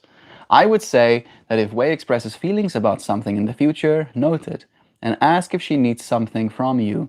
You can meet her halfway, right? I think so. I think that could be, again, learning what I need, right, as Dan, from this relationship when she says things, right? And then learning what she needs when she says things. Maybe she says things in a way that's not direct, right? As you said, Dan, like the Chinese culture not being quite as direct. And especially because I think in China, gender norms and roles are even more prevalent. I don't know how much of that is influencing her behavior as well, but it's not common for a woman in China to get to like wear the pants or whatever, and tell how it is. Maybe eventually, but initially is usually a little bit sensitive. With the litter, it wasn't, would you be willing to move it? It was, this is gross and this is not good for health. I've had my cat in my tiny apartment for 10 years. My standards are different. So sometimes I need a direct request. Yeah, right. She was just being like, ew. And you were like, yeah, okay, fine, ew, whatever, right?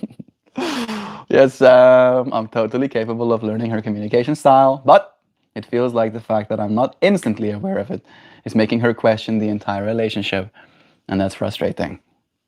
Yeah. I mean, maybe you can say that, right? Maybe you can communicate clearly that you are open and willing to learn how she communicates, and that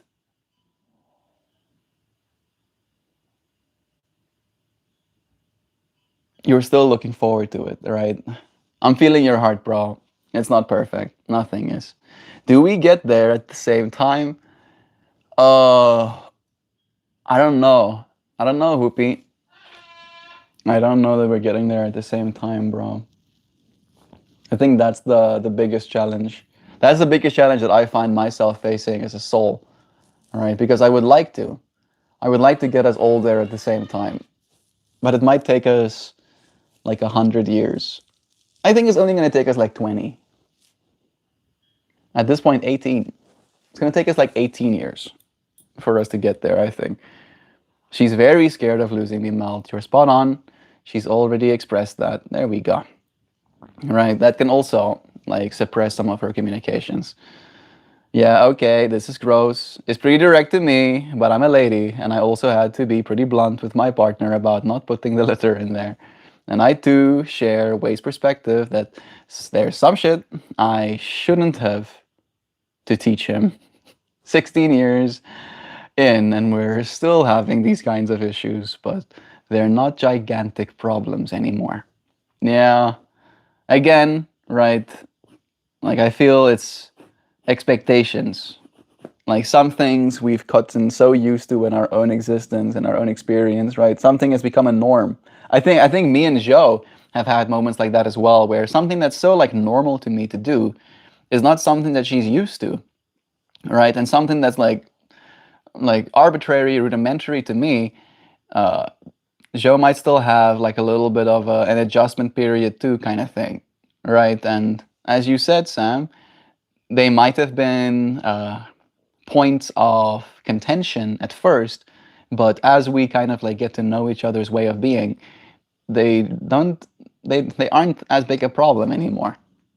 Now you're that Sam. I can see how she felt. She was clear. I'm not even saying she wasn't. I'm just saying, here's my need. Give me this, and I can meet your needs. For sure, Sam. But again, I've had my cat in a tiny apartment for 10 years. I think it's reasonable that my standards for this topic differ from the norm based on the experiences. I deserve some grace there. Help me to help you to help me. Nancy, you hit the nail on the head. Dan, as someone who takes some time to understand myself or why I'm feeling a certain way about things, identifying what I need to say and how I need to say it takes a lot of bandwidth for me. A direct request is hard to make because of a lack of certainty. Once I have time to process, it gets clearer, but it does take time, and it's really challenging for me. Right? As I mentioned, the whole something that's very simple to me, right? Like I'm a very yes or no kind of person sometimes, right? When a decision needs to be made, I'm like, I make that decision, bah, right there, right then, done, right? And Jo, as she said, Jo will deliberate. She'll use that bandwidth to spend some time to try and gain certainty, right? And that's one of the things that I had to adjust with Jo for, because my way of processing information is so fast, right? I still take some time to almost like process the larger experience, but the immediate experience I process in an instance, and then I sometimes even move past. I like process and move past, right? I put it out of my mind, and that is in part reason why I process as fast as I do. It's because I feel like it's going to take up room in my mind that I don't have right now, kind of thing. Greetings, Ebony. It's nice having you. And she has given you grace by being polite about the matter. I think love is true. I think nobody wants to be scared to lose a relationship, especially if it's a new one, especially if they do like each other. There's been a lot of investment emotionally, in time and effort between them too as well.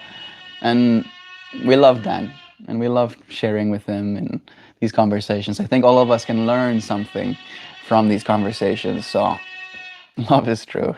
She and I have had the convo. The dust is settling, and she's excited to go hiking together this weekend. All her makeup is still in my bathroom vanity. I'm just emotionally overrode, or at least something. Here it is. I love you, Dan. Politeness to her is indirect communication to me.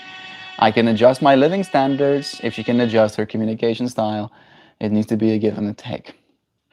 Love is true. Stephen here as well. I appreciate the attention to my stressors as always and the perspective shared. Love you guys. We love you, Dan.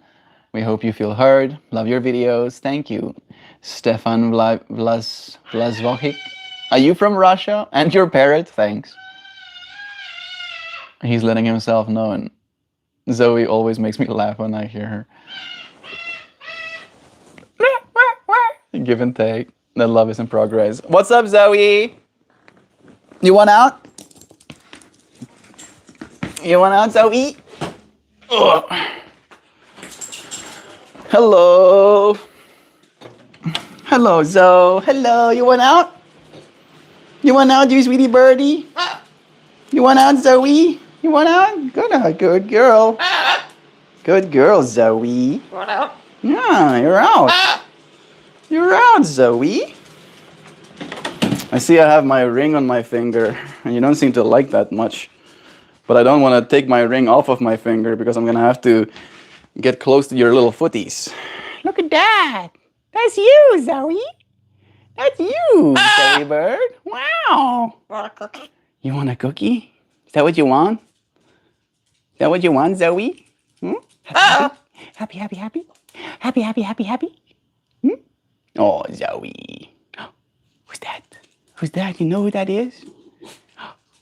Who's that? Want a cookie? You want a cookie? I'll get you a cookie, okay? Want a cookie? You want a cookie? Let's go get you a cookie, all right? He's very motivated for cookie right now. Yeah, motivated. Want a cookie? So motivated for cookies. You want to take one of these? You want one of these? Ooh. You want one of these? There you go. Ooh. There we go. Yeah, let's take it. Let's go get that cookie. Yeah, let's go eat it. Yeah, this is gonna be so much fun. Wow, we love that. Good girl. Enjoy that. Yeah. Yeah, something big and folded. Wow. Wow, have fun, Zoe, you good girl, you. All right.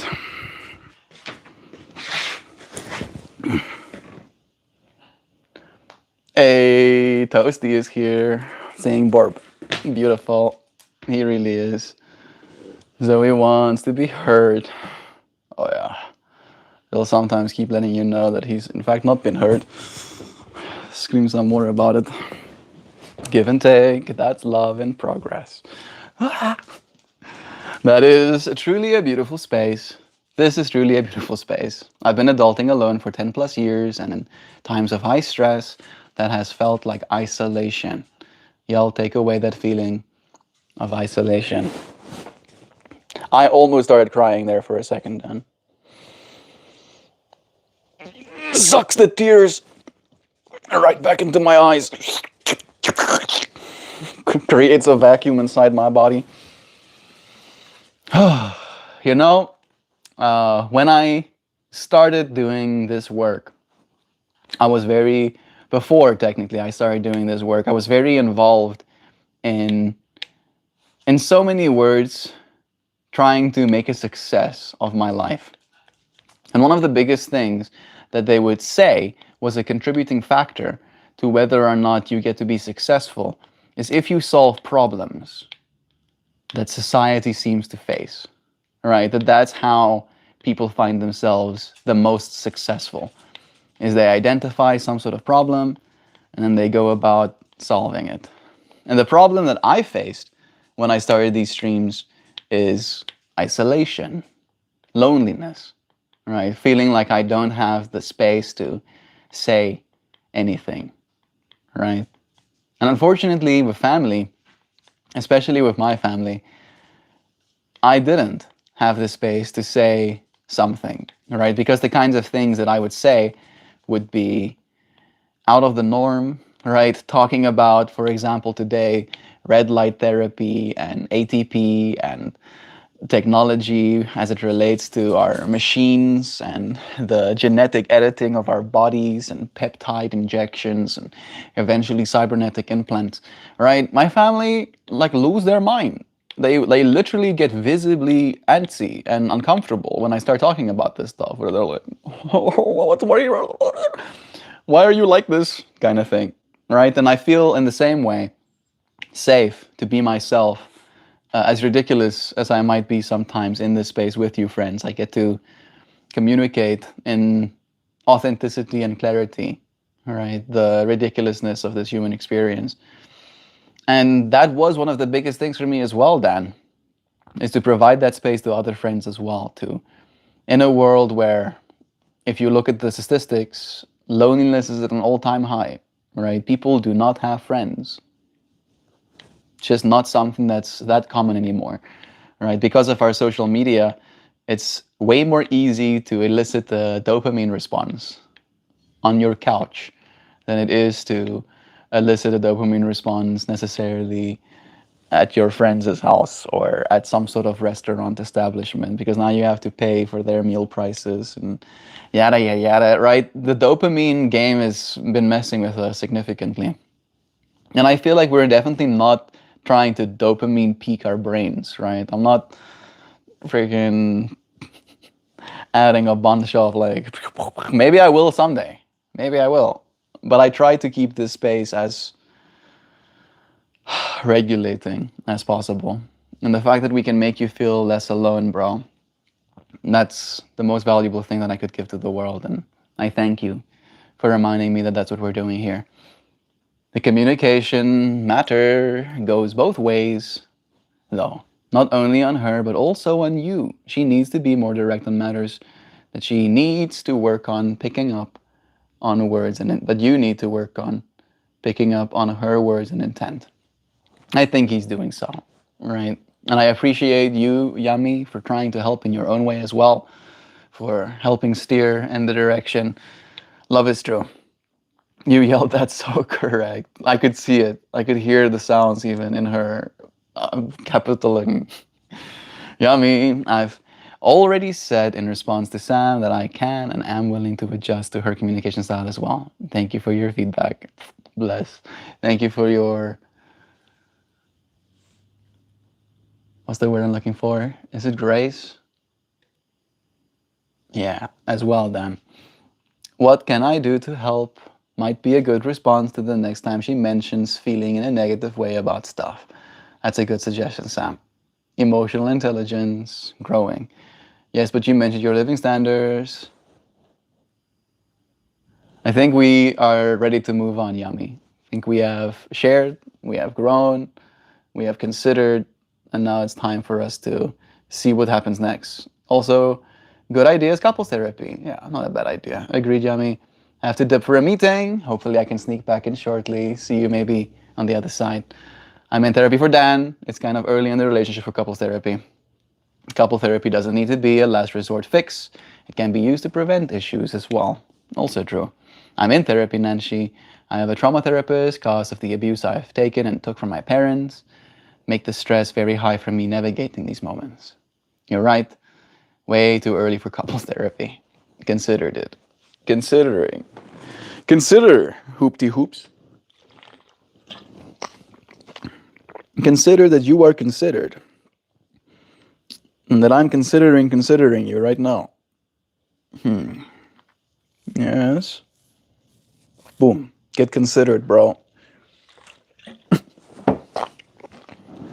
Just like that. Just like that, you got considered. Quick, fast. I'm gonna get some cards. I'm gonna get some cards. Do you friends want to tell me when to stop? What's the time? Almost 11? Yep, past 11. I need to consume my coffee.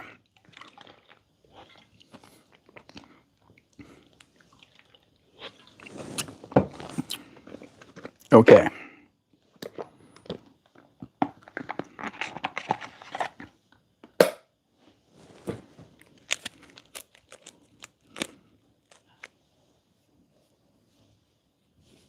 Even without the drama, right?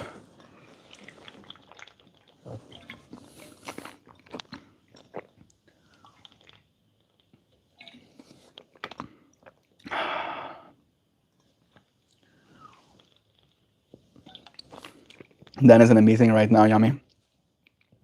Wave bye-bye to the troll, you guys. He's going back to the shithole. Shame. I'm gonna splash around in this shit. Do finger paintings on the walls with it. I'm so sorry. I'm so sorry. Sometimes dogging on the trolls is a little bit fun.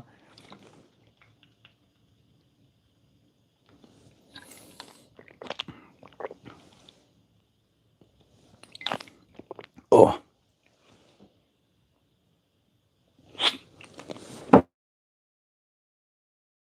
But it is now done. MeltMore is so sorry. No, I'm not. No, I'm not. I'm not sorry about, I'm not sorry about anything. In fact, I'll be anti-sorry. Let me finish this a little bit. I didn't finish this last reading. This little bitty about the mitochondrial lottery. Oh wow, it's 10. It happened quick, huh? Yummy? Oops. This is the card we pulled yesterday. I see Nancy has told me to stop. Man, now I feel like I'm all messed up in my cadence. I can feel my body heating up right now because of all of that coffee that I just downed too. Oh geez, what have I done? None of the time delay in mind. She was being good. She was definitely being good. I'll read these last bitties, right? Because I'm interested. And then it's just this much of a paragraph, okay? So it's going to be done quick. Thank you, Nancy. Thank you. Seriously, friend. I appreciate it so much. Clearing the nitric oxide clog. As we discussed earlier, the nitric oxide binds to the cytochrome C oxidase and acts as a brake. When the red light kicks off that nitrogen oxide, it doesn't just return to normal, it often causes a rebound effect, where the accumulated backlog of electrons suddenly rushes through the system all at once, creating a surge in ATP production. And then the final one is the coolest one. There is something considered quantum tunneling inside your body as well. There is evidence that red light may facilitate quantum tunneling. In the tiny world of the mitochondria, electrons sometimes need to jump across gaps. Red light provides the exact energy level needed to help those electrons tunnel through barriers that otherwise it wouldn't be able to cross. This makes the process nearly instantaneous, shifting the cell from a low energy maintenance mode to a high energy repair mode. The longevity strategy. In the longevity tech community, the goal is to use photobiomodulation to train the mitochondria. By exposing them to red light at a regular cadence, you are essentially priming the pump so that the cells are more likely to hit those high output 20 packet bursts rather than just surviving on the 1 packet drips. So, yeah, isn't that interesting? Very interestingly indeed. Now it's time for us to pull a card. I am the rebound effect. That's kind of funny. That's kind of funny, Hoopty. Do you want to tell me when to stop, Mr. Tooth? Tell me when to stop. Somebody. Somebody stop me, please. Somebody stop me. I need to flare these cards slower. You gonna stop me? You gonna tell me to stop?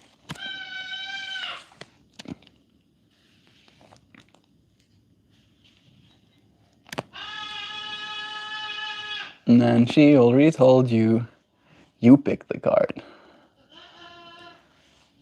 Like I can pick a card every day. It's more about having you friends enact your influence. I know there's a little bit of delay from when you say stop and I actually do too. But I find it a little bit more inclusive to have you friends tell me to stop than just thank you, Sam, than just picking one myself. It's interesting. I feel like we've been pulling the same like 12 cards over and over again kind of thing. We've pulled this one recently too. Today we talked about longevity tech. And we pulled the green Taurus. See, I comply. Thank you, Sam. Appreciate it. Did you send a yeah. I tell you, you've given us a lot to consider. I find it interesting. You think. I'm happy to think interesting thoughts with you, Hoopy.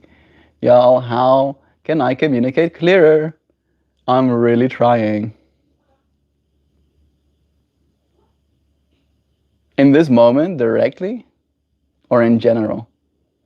How can I communicate clearer? An aluminium bat usually does the trick. Still in my meeting, but lol. Love is true. Green Taurus, I am tuning your cells right now to echo this informational pattern.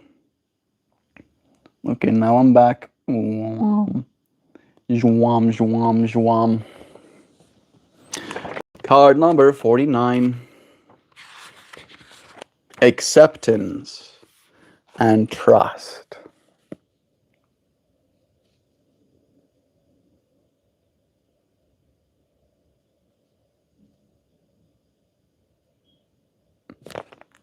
This green Taurus, snuggled between a nest of flowers, is both dynamic and passive.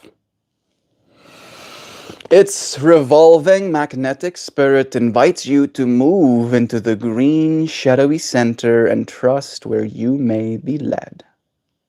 It is the nature of the Taurus to move energy. And the energy moving here is that of acceptance and trust. Calmly allow your attention to follow the swirling arms towards the mysterious center.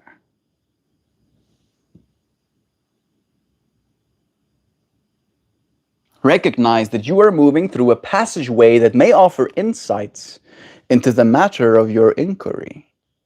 Agree to be open to the messages you may receive and trust that you are guided from within and beyond.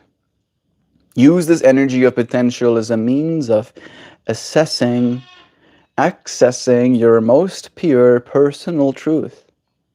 Accept that this could be challenging, since many of us do not trust ourselves to recognize our authentic truth when we are in its presence.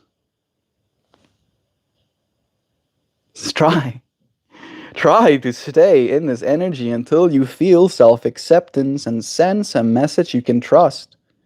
Sit with this knowing and have faith in what you find at your core. Gently follow the arms of the Taurus back into your reality, knowing you may better trust and accept yourself. As you learn to trust and accept yourself, you will find it easier to be tolerant and trusting of others. Hot damn. To be more tolerant and trusting of others. Love is true. I'm happy that I showed up with you, friends, for this information. That's a Ramdasism. The cosmic giggle because it's high. The cosmic giggle. Really? That was Ram Dass? That wasn't Alan Watts? Hey Google, who coined the term and popularized the cosmic giggle? I feel it's Alan Watts. It's here.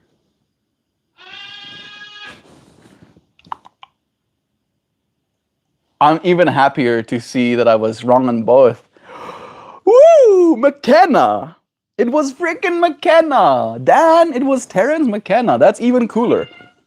The term is most strongly associated with Terence McKenna, who frequently described the sudden, overwhelming realization of the absurdity and profound mystery of existence.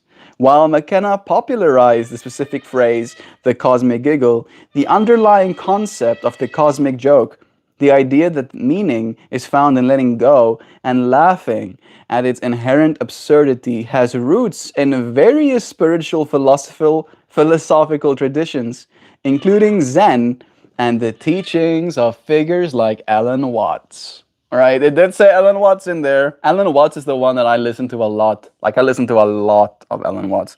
And he talked about the cosmic giggle. I've heard Terence McKenna talk about the cosmic giggle too, but the fact that it was him who popularized the term. He was after Alan Watts though. So I feel Alan Watts still takes the cake on that one. Yeah, but Terence McKenna, what a dude. He's one of my favorite teachers as well.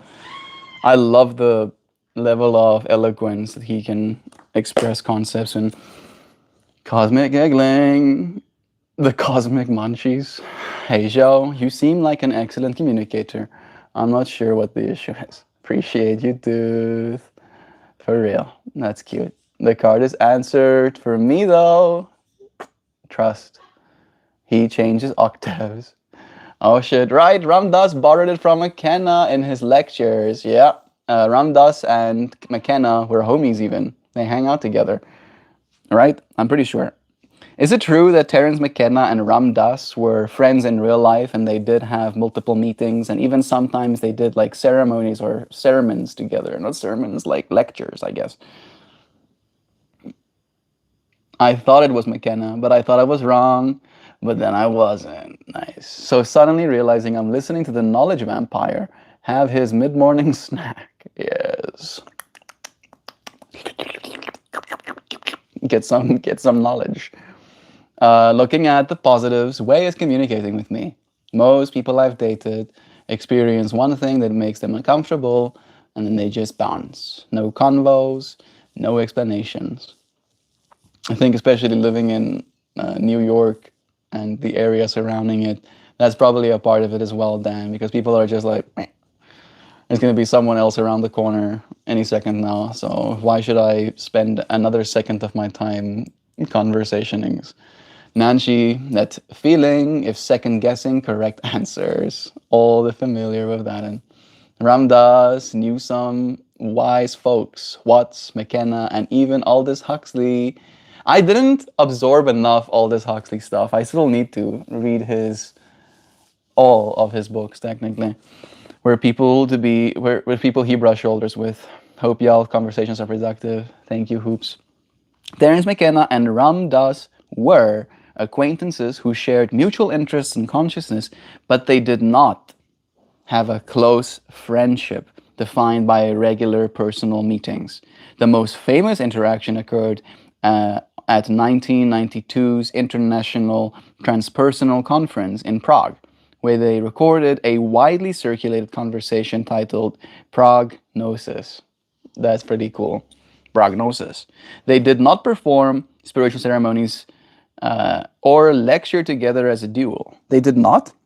The prognosis session was a one-off dialogue between the two influential but distinct figures who were both invited to the same conference. They represented different approaches to the psychedelic experience, where McKenna is a vocal proponent and explorer, and Ram Dass is someone who eventually moved beyond psychedelics towards traditional Eastern spiritual practice. There we go. So they weren't like best homies, but they did have like that prognosis thing together. Totally melt, and the result is people aren't partnering up. It's becoming a bit of a crisis, and New York City is a hotbed for it. Yeah, I would lie if I said that I envy that state, that way of being. Love is true, and it's hard. Anyway, thanks, Melt. I'm gonna look that up on YouTube. Prognosis. I've watched that one. It is pretty good. I've watched that one, but I thought it was more common. I thought they did a lot more, but I guess not. It's not very good quality though. I'm pretty sure. Like it's kind of bad. It's not trash. Super bad. But okay, it's time for me to say goodbye. I thank you, friends, for joining me here and in this moment.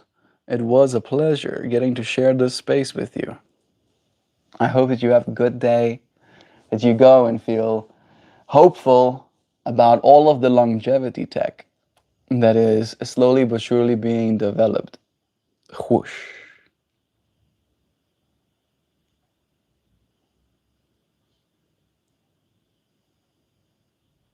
Did something go over my head? Wouldn't put it past me. But yeah. Today's stream topic was about our centering theme, if you will, was about longevity tech. And I started it by mentioning that the best longevity tech we have right now is sleep, exercise, and food, right? And that's the tech that we have been working with for the longest time. And in our lives, we will see technologies arise that will go beyond just these fundamental like building blocks, right? And I look forward to living long with you, friends, continuing to do this work of consciously evolving, cosmic giggling at the absurdity of it all together. I appreciate you, friends, and I thank you for joining me. It was a pleasure getting to see you here today, and I'll see you again tomorrow, okay? Goodbye, everybody. Love to you. Till we do it again. Peace.